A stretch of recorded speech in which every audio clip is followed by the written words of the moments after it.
Hello student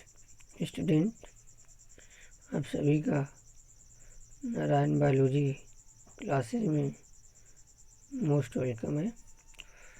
और student, आज के इस वीडियो लेक्चर में हम जो टॉपिक कवर करने वाले हैं वो है मेंडेलियन डिसऑर्डर। कि मेंडेलियन डिसऑर्डर क्या होते हैं और इस डिसऑर्डर की वजह से कौन कौन से डिजीज डेवलप होते हैं। तो चलिए स्टार्ट करते हैं। ये मेंडेलियन डिसऑर्डर जो है क्या होता है। तो जो जेनेटिक डिसऑर्डर है उनको ब्रॉडली दो ग्रुप में डिवाइड किया गया है। एक है मेंडेलियन डिसऑर्डर और दूसरा है क्रोमोसोमल डिसऑर्डर। मतलब जेनेटिक डिसऑर्डर का मतलब अगर जीन में किसी डिस्टर्ब की वजह से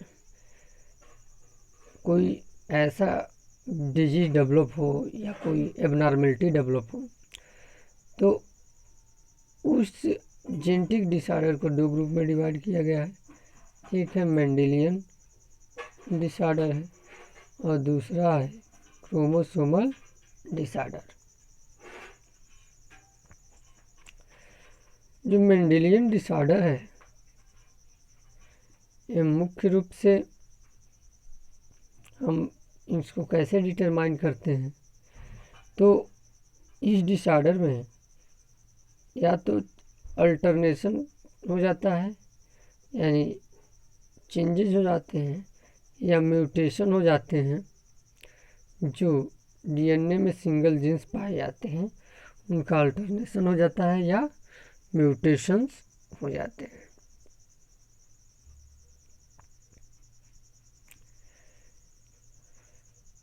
और ये जो डिसऑर्डर है जो सिंगल जीन में अल्टरनेशन या म्यूटेशन की वजह से आते हैं वो ट्रांसमिट होते हैं यानी कि ट्रांसफ़र होते हैं पेरेंट से ऑफस्प्रिंग के पास। सेम उसी तरह जैसे कि प्रिंसिपल ऑफ इनहेरिटेंस जब स्टडी किए थे मेंडल साहब ने, तो जो प्रिंसिपल ऑफ इनहेरिटेंस में जैसे ट्रांसफ़र ऑफ कैरेक्टर्स होते हैं, सेम उसी तरह मेंडेलियन डिसऑर्डर में भी जो डिसऑर्डर है वो ट्रांसफ़र होते हैं।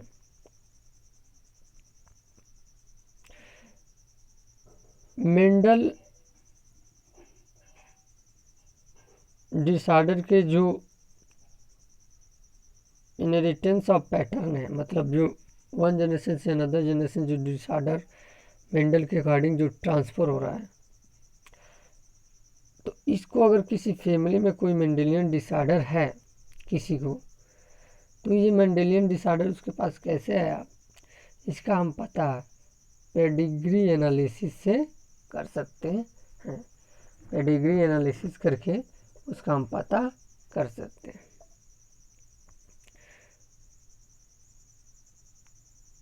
जो मोस्ट कॉमन मेंडेलियन डिसऑर्डर है हीमोफीलिया है, सिस्टिक फाइब्रोसिस है, सिकल सेल एनीमिया है, कलर ब्लाइंडनेस है, फेनिलकीटोन्यूरिया है, थैलेसीमिया है। ये सब क्या है? ये मेंडेलियन डिसऑर्डर है जिनकी वजह से ये डिजीज डेवलप होते हैं। अब ये जो जितने भी मेंडेलियन डिसऑर्डर हैं, ये जो मेंडेलियन डिसऑर्डर हैं इनको दो कैटेगरी में कैटेगराइज किया गया है। एक डोमिनेंट मेंडेलियन डिसऑर्डर और एक रिसेसिव मेंडेलियन डिसऑर्डर। तो इनमें से कुछ जो होंगे कि डोमिनेंट मेंडेलियन डिसऑर्डर होंगे और कुछ जो होंगे कि रिसेसिव मेंडेलियन डिसऑर्डर होंगे। पेडिग्री एनालिसिस के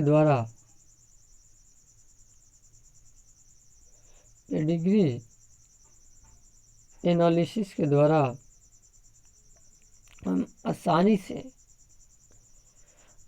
समझ सकते हैं कि कौन सा जो मेंडेलियन डिसऑर्डर है वो डोमिनेंट है और कौन सा मेंडेलियन डिसऑर्डर है वो रिसेसिव है।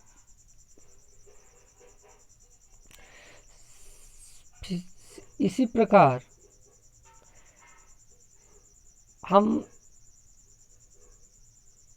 ये भी जान जाएंगे कि जो ट्रेट है, मतलब जो जीन के डिफेक्ट की वजह से डेवलप हो रहा है, वो सेक्स क्रोमोसोम से जुड़ा है। हीमोफीलिया में ये जो ट्रेट है वो किससे जुड़ा हुआ है? सेक्स क्रोमोसोम से जुड़ा हुआ है। क्योंकि ऐसा पाया गया है, ऐसी एविडेंस पाए गए हैं कि जो एक्स लिंक्ड रिसेसिव ट्रेट हैं वो ट्रांसफ़र होते हैं from female to male progeny. सिर्फ एक काज से ट्रांसफर होते हैं फीमेल टू मेल प्रोजेनी।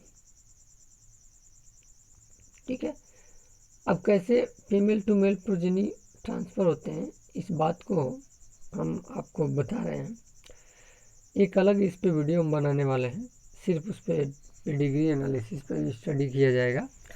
तो अगला जो वीडियो हम कल भेजेंगे वो सिर्फ पेडिग्री एनालिसिस पर ही जानेंगे, उसका एनालिसिस कैसे किया जाता है। तो उसके लिए एक अलग मैं वीडियो बनाने वाला हूँ, जिससे और क्लियर हो जाएगा। एनसीईआरटी से इसको समझाने से आपको क्लियर नहीं होगा। तो मान लीजिए अगर कोई फीमेल्स है तो उसका यही क्रोमोसोम है, और रिसेसिव ट्रेट है। तो मान लीजिए एक जो है क्रोमोसोम एक्स क्रोमोसोम नॉर्मल है और एक क्रोमोसोम क्या है? डिजीज है। मेल है तो 44 प्लस XY। अगर मेल पर इस एक्स क्रोमोसोम पर जो है कि डिजीज है, ये डिजीज वाले डिफेक्ट हैं, तो इन मेल्स क्या होगा? मेल हीमोफिलिक होगा, लेकिन फीमेल हीमोफिलिक्स नहीं होगी। इसके पीछे रीज़न ये है कि फीमेल का दोनों जो क्रोमोसोम है वो होमोजाइगस है। अगर एक में डिफेक्ट वाला जीन है, दूसरा जो क्रोमोसोम है वो क्या है? नॉर्मल है, और वो डिफेक्ट वाले जीन वाले क्रोमोसोम पर वो डोमिनेंट हो जाएगा और उसको सप्रेस कर देगा। उसको क्या कर देगा? सप्रेस कर देगा, क्योंकि दूसरे जो एक्स क्रोमोसोम है उसके पास नॉर्मल जीन्स पाए जाते हैं। अब कुछ जो मेंडेलियन डिसऑर्डर है, उन मेंडेलियन डिसऑर्डर के बारे में पढ़ते हैं और समझते हैं। चलिए देखते हैं। कलर ब्लाइंडनेस की बात करते हैं। तो कलर ब्लाइंडनेस जो होता है कि वो सेक्स लिंक रिसेसिव डिसऑर्डर है। और ये क्यों होता है? तो अगर किसी पर्सन में रेड और ग्रीन जो कौन सेल है आइज की,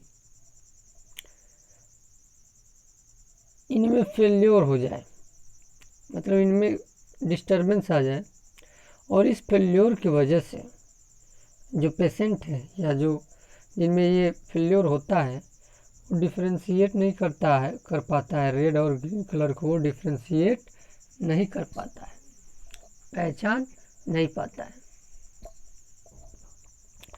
और ये जो डिफेक्ट है ये क्यों होता है? तो इस डिफेक्ट का रीज़न ये है कि म्यूटेशन हो जाते हैं। जो जीन है इसके लिए रिस्पॉन्सिबल है, मतलब ये है कि रेड और ग्रीन कलर के लिए डिस्क्रिमिनेशन के लिए जो रिस्पॉन्सिबल जीन है उस जीन में क्या हो जाता है, म्यूटेशन हो जाता है। और ये जीन कहाँ पाया जाता है, तो एक्स क्रोमोसोम पे पाया जाता है। अगर कलर ब्लाइंडनेस को हम बात करें तो 8% जो मेल्स होते हैं उनमें ये बीमारी देखने को मिलती है या डिसऑर्डर देखने को मिलता है, जबकि 0.4% जो फीमेल होती हैं उनमें ये डिजीज़ देखने को मिलता है।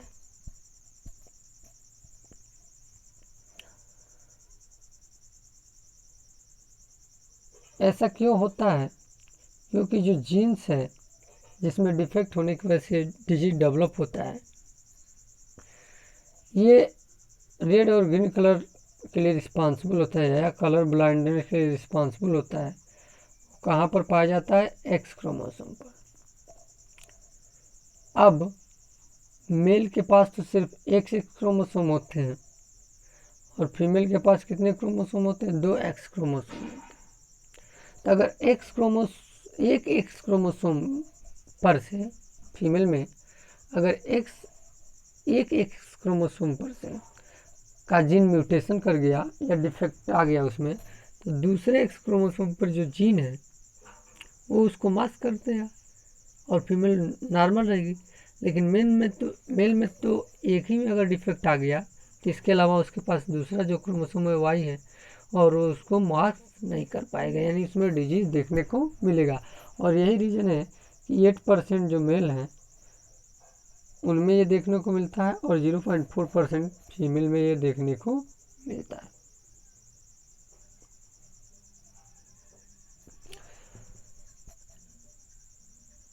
अगर हम बात करें कि किसी वुमेन है में ये बीमारी है, जिसमें बीमारी होती है और लक्षण नहीं दिखते हैं, उनको कैरियर बोलते हैं। तो अगर किसी वुमेन में ये बीमारी है तो उस वुमेन का जो सन होगा उसके पास इस जीन जाने का चांसेस 50-50% होगा। यानी चांसेस ये हुआ कि जो सन आएगा उस फीमेल का वो 50% कलर ब्लाइंड हो सकता है और 50% नॉर्मल हो सकता है।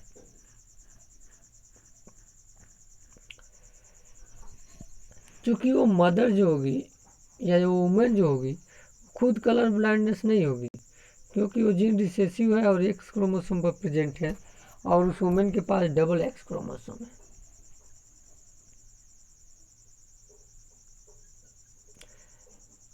ये ऐसा क्यों हो रहा है, क्योंकि जो डोमिनेंट जो जीन्स हैं वो सप्रेस कर देते हैं, रिसेसिव जीन को क्या कर देते हैं, सप्रेस कर देते हैं। और अगर हम बात करें कि किसी कैरियर मदर की डॉटर कैसे होगी,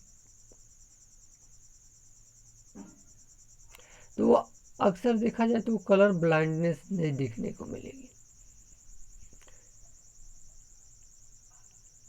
और तब तक नहीं देखने को मिलेंगी जब तक कि मदर जो होगा कैरियर ना हो और फादर जो हो कलर ब्लाइंडनेस ना हो। अगर फादर कलर ब्लाइंडनेस है, मदर कैरियर है, तो फीमेल भी ये डिजीज फीमेल्स में भी देखने को मिल सकता है। जैसे कि अगर हम बात करें कि फादर है 24+XY और इसमें बीमारी पाया जा रहा है, और मदर है 24+XX, इसमें भी बीमारी का जीन पाया जाए, तब वही डॉटर डिजीज होंगी जिनमें ये दोनों एक्स क्रोमोसोम जाएगा और जिनमें ये वाला क्रोमोसोम चला गया, ये वाला या ये चला जाए, ये वाला क्रोमोसोम चला जाएगा तो वो डिजीज नहीं होंगी। इसीलिए कह रहा है कि फीमेल डॉटर में डिजीज होने के लिए, कलर ब्लाइंड डिजीज होने के लिए मदर को कैरियर होना पड़ेगा और फादर को कलर ब्लाइंड होना पड़ेगा। चलिए नेक्स्ट जो मेंडेलियन डिसऑर्डर है या क्रोमोसोमल डिसऑर्डर है वो है हीमोफीलिया के बारे में जानते हैं। जो हीमोफीलिया है यह भी सेक्स लिंक रिसेसिव डिजीज है, मतलब ये सेक्स क्रोमोसोम पर पाया जाता है और ये रिसेसिव डिजीज है। ये अपना ट्रांसमिशन शो करता है अनअफेक्टेड यानी कि कैरियर फीमेल से, तो कुछ मेल प्रोजेनी के पास ये अपने डिफेक्ट को ट्रांसमिशन शो करता है। अब इस डिजीज में होता क्या है कि एक सिंगल जो प्रोटीन है जो कि ब्लड क्लॉटिंग में इन्वॉल्व होती है, उस प्रोटीन में डिफेक्ट आ जाते हैं, जिसकी वजह से ब्लड की क्लॉटिंग ही नहीं होती है। तो अगर जिस इंडिविजुअल में कलर ब्लाइंडनेस है, उस इंडिविजुअल में अगर एक सिंपल कट भी कट जाता है तो उसमें नॉन स्टॉप ब्लीडिंग होती है, बिना रुके ब्लीडिंग होती रहती है, जिससे लॉस ऑफ ब्लड हो जाता है और वो पर्सन का डेथ हो जाता है। हेटेरोजाइगस जो फीमेल होती है वो कैरियर होती है हीमोफीलिया का, और यही जो हेटेरोजाइगस फीमेल होती है ये ट्रांसमिट करती है डिजीज को सन के पास।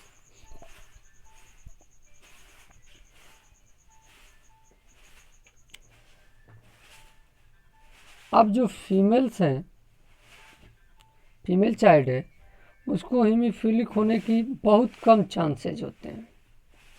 क्यों? क्योंकि जो मदर और फादर हैं